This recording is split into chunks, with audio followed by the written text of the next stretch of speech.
This is Matthew Kratter's Bitcoin University. Today I want to talk about whether you should use your old iPhone to store Bitcoin. We're talking about whether or not it's a good idea to use an old phone, an old smartphone, instead of a hardware wallet to store your Bitcoin private keys. And if you're new to Bitcoin, you should know that your Bitcoin is actually not stored anywhere. Your Bitcoin is merely an ownership record on the global ledger known as the Bitcoin blockchain.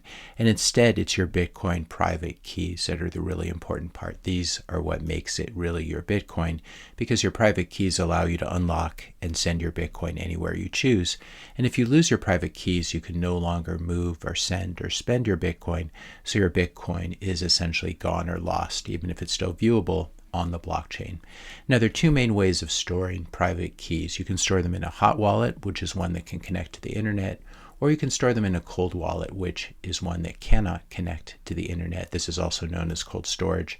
Hot wallets, like an app on your phone or on your computer, are used for daily spending of Bitcoin and are only suitable to hold amounts of money similar to how much cash you would keep in your physical wallet or purse, maybe $100 for the average American these days.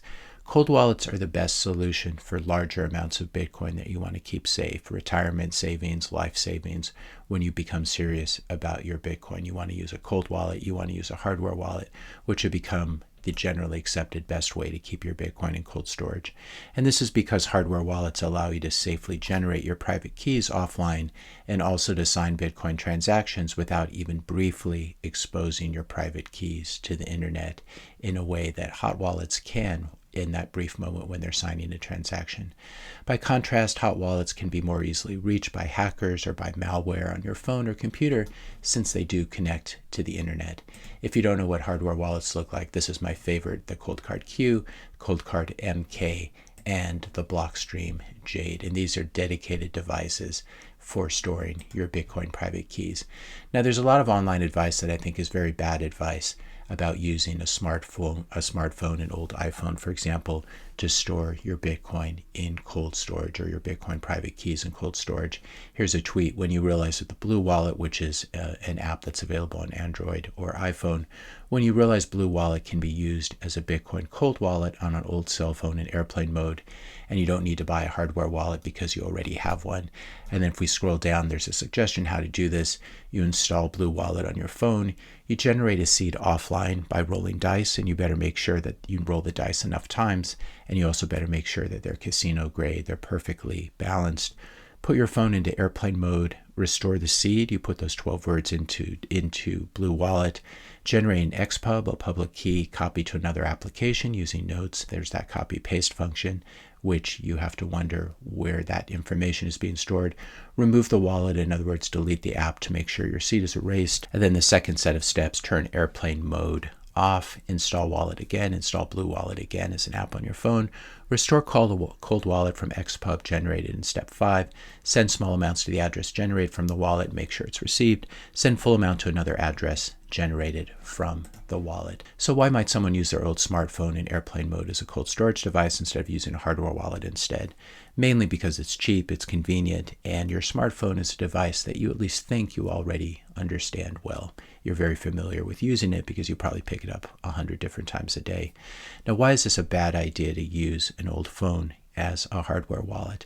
To begin with, if the phone's operating system or apps have not been kept updated, they may be vulnerable to security threats and attacks that have been patched by recent updates.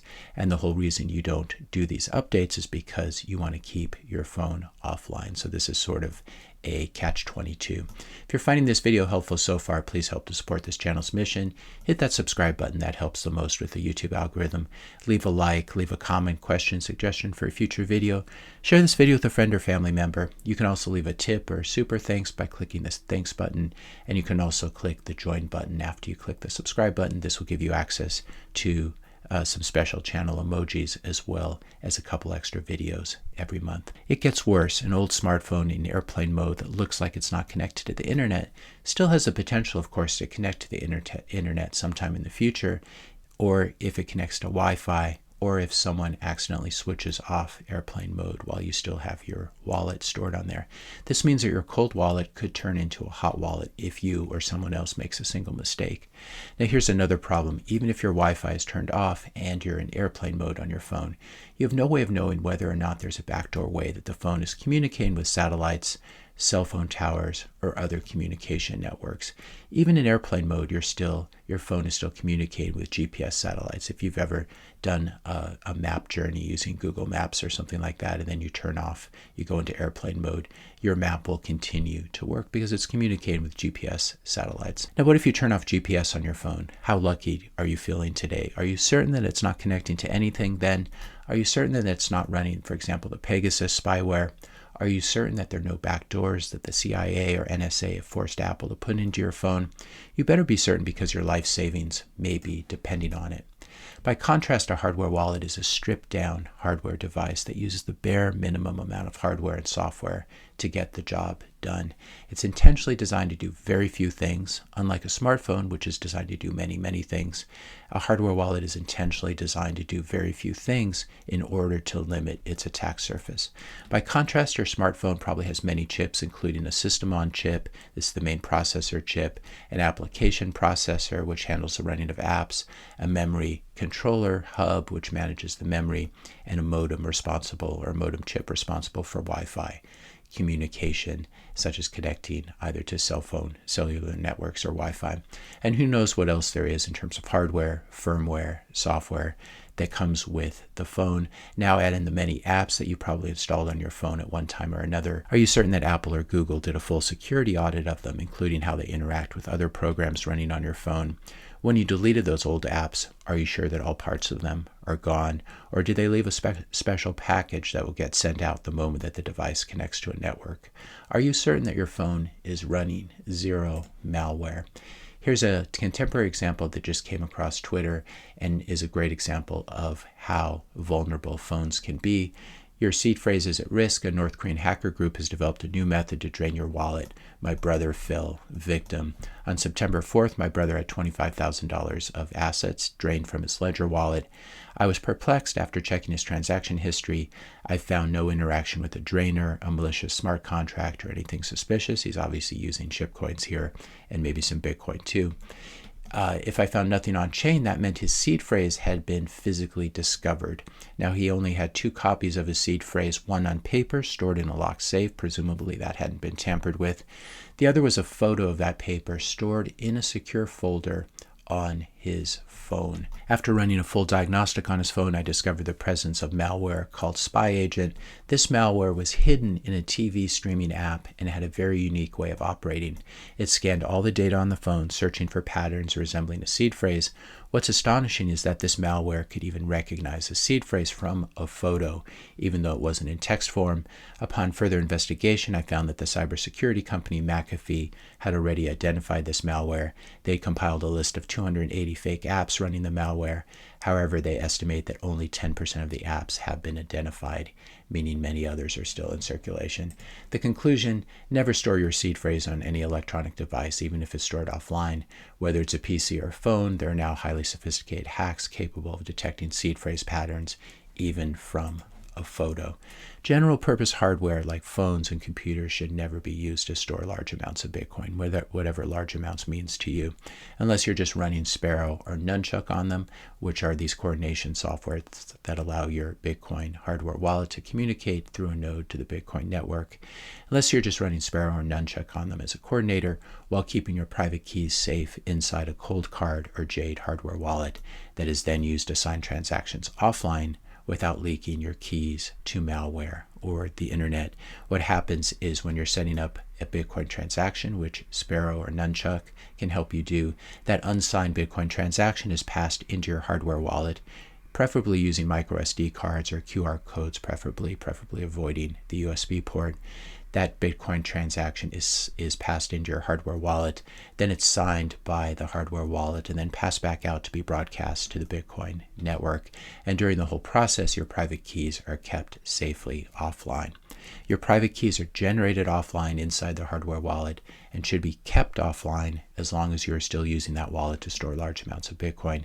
In the above example, when you enter your offline generated seed that you just generated by rolling dice, when you enter that into the Blue Wallet app on your phone, you will be using your phone's virtual keyboard on the screen. Are you certain that there are no keystroke loggers on your phone?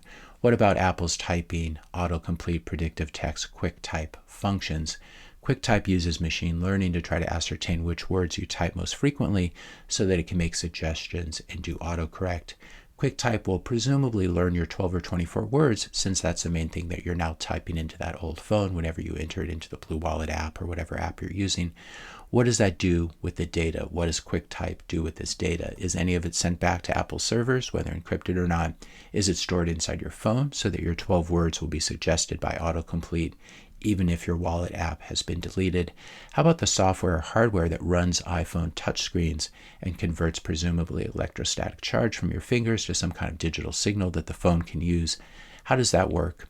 There's a very, very good reason that good hardware wallets like the Cold Card do not use touchscreens because of all the problems that come with them. So in conclusion, take a look at your Bitcoin stack. Now multiply the value by 100x. Are you safely prepared to manage that much money? Are you really going to leave it on an old phone? I think now's the time to learn the skills before Bitcoin really moons. And my favorite hardware wallet that I've been playing around with is Cold Card Q, the new hardware wallet from CoinKite. And I'll actually be offering a paid live course, a live class over Zoom on Saturday, in which we'll be covering these. This is a monthly live class that everyone who joins Bitcoin University Premium gets. We've covered nodes using Start9, CoinJoin, non-KYC Bitcoin, the ultimate guide to Bitcoin loans. These recorded classes are all available on the website, as well as the paid course, the ultimate guide to Bitcoin, and the Bitcoin forum as well, in which we're having some very interesting discussions. So if this is something that interests you, I will put a link in the description notes below. But whether you choose to join or not, be sure to get yourself a hardware wallet and don't come up with your own security solutions for your Bitcoin. If you enjoyed this video, be sure to hit the subscribe and like buttons. Hit the notification bell if you want to be notified when I publish my next video. And let me know your questions and comments in the comment section below. Thanks all for watching, and I'll see you in the next video.